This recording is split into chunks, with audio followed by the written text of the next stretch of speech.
नमस्ते बच्चों। कक्षा 8 विषय विज्ञान, लेसन है 9वां, जंतुओं में जनन। कि जंतुओं में जनन क्या होता है, जनन किसे कहते हैं।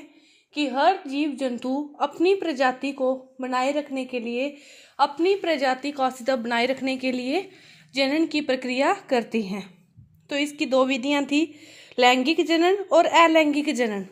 लैंगिक जनन के बारे में अपने पहले वाले पार्टों में पढ़ चुके हैं। तो अब इस चैप्टर का जो अगला पार्ट है वो है अलैंगिक जनन। अलैंगिक जनन क्या होता है? वह जनन जिस जनन के अंतर्गत नर या मादा में से एक ही भाग ले। लैंगिक जनन में क्या था कि जिस प्रक्रिया में नर व मादा दोनों भाग लेते थे तो वो कौन सा जनन है? लैंगिक जनन है। लेकिन अलैंगिक जनन में एक ही भाग लेता है, नर चाहे मादा। दोनों का भाग लेना इसमें जरूरी नहीं है, दोनों भाग इसमें नहीं लेते।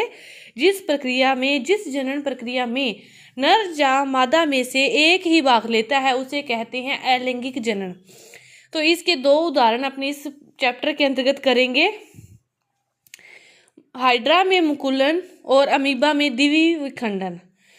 ये दोनों क्या हैं? अलैंगिक जनन के पार्ट हैं, अलैंगिक जनन के अंतर्गत आते हैं। किसे कहते हैं अलैंगिक जनन? जनन का ऐसा प्रकार जिसमें केवल एक ही जनक नए जीव को जन्म देता है। एक ही जनक, चाहे वो जनक नर हो चाहे वो जनक मादा हो, लेकिन एक ही भाग लेता है तो उसे कौन सा जनन कहते हैं? अलैंगिक जनन कहते हैं। समझ गए होंगे कि अलैंगिक जनन क्या है। जिस जनन प्रक्रिया में एक ही जनक भाग लेता है उसे क्या कहते हैं? अलैंगिक जनन कहते हैं। हाइड्रा में मुकुलन। हाइड्रा का जो मुकुलन है वो इसी का एक पार्ट है। देखो हाइड्रा में कैसे होता है मुकुलन। ये हाइड्रा है, स्टार्टिंग में जैसे हाइड्रा है वो ऐसा है, और इसमें क्या होता है? एक छोटा सा उभार पाया जाता है। क्या पाया जाता है? एक छोटा सा उभार पाया जाता है, और धीरे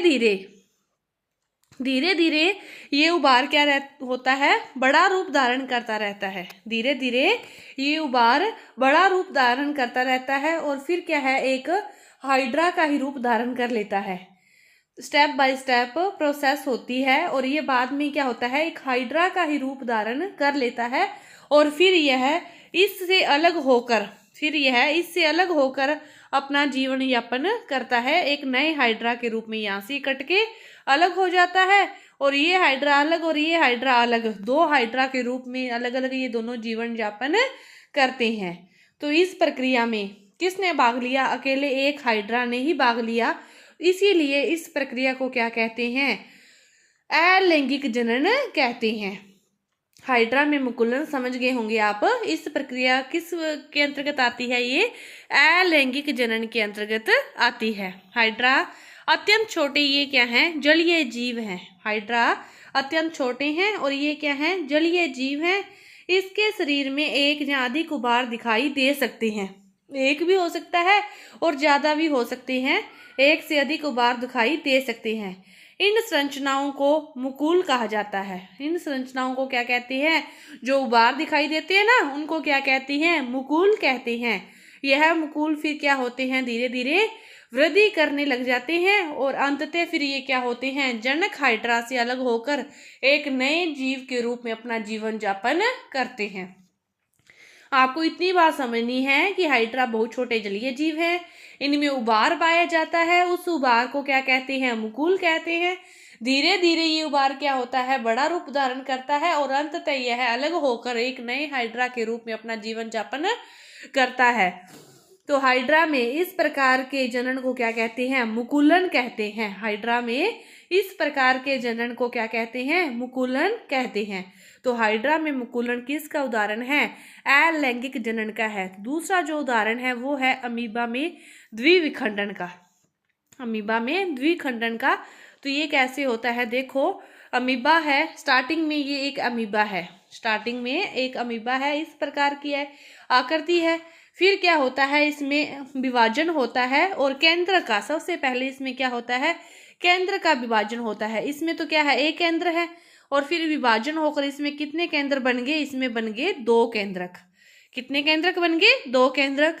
फिर ये दोनों केंद्रक अलग अलग हो गए और दोनों केंद्र अलग अलग, एक इस भाग में चला गया, दूसरा इस भाग में चला गया, दोनों केंद्र अलग अलग हो गए।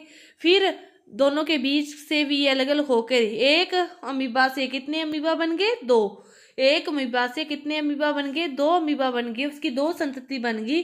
तो ये क्या है? अमीबा में द्विखंडन। द्वि का अर्थ 2, कि अमीबा का धीरे धीरे विभाजन हो जाता है, पहले केंद्र का हो जाता है, फिर अमीबा का हो जाता है। और एक अमीबा कितने भागों में विभाजित हो जाता है? 2 भागों में विभाजित हो जाता है। तो इसे क्या कहते हैं? अमीबा में द्विखंडन कहते हैं। क्या कहते हैं? अमीबा में द्विखंडन। अमीबा भी क्या है? एक कोश की है। अमीबा कैसा है? एक कोश की है, जलीय जीव है। और जनन का प्रथम चरण में अमीबा, पहला जो चरण है उसमें क्या होता है? केंद्रक 2 भागों में विभाजित होता है। पहले चरण में केंद्रक 2 भागों में विभाजित होता है और इसके बाद कोशिका भी 2 भागों में विभाजित हो जाती है। और प्रत्येक नई कोशिका में क्या होता है? अपना अपना केंद्रक बन जाता है। और इस प्रकार एक जनन कोशिका से कितने नए अमीबा बन जाते हैं? 2 नए अमीबा बन जाते हैं। और जनन की इस विधि को क्या कहते हैं? द्विखंडन कहते हैं। जनन की इस विधि को क्या कहते हैं? द्विखंडन कहते हैं। तो अलैंगिक जनन किसे कहते हैं? जिस जनन के अंतर्गत एक ही जनक भाग लेता है उसे क्या कहते हैं? अलैंगिक जनन कहते हैं। इसके कितने उदाहरण पढ़े अपने? 2 उदाहरण पढ़े। हाइड्रा में मुकुलन और अमीबा में द्विखंडन। हाइड्रा में मुकुलन कैसे होता है? उसमें उबार पाया जाता है, धीरे धीरे वे उबार बढ़ता जाता है और अंततः एक नए हाइड्रा के रूप में वे अपना जीवन यापन स्टार्ट कर देता है।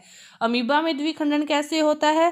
पहले उसका केंद्रक 2 भागों में विभाजित होता है, फिर उसकी कोशिका 2 भागों में विभाजित होती है, फिर वे दोनों अलग अलग हो जाते हैं और एक अमीबा से कितने अमीबा? 2 अमीबा बन जाते हैं। तो इसे क्या कहते हैं? अमीबा में द्विखंडन। तो ये आपका इस चैप्टर का जो लास्ट पार्ट था ये पूरा हुआ। धन्यवाद।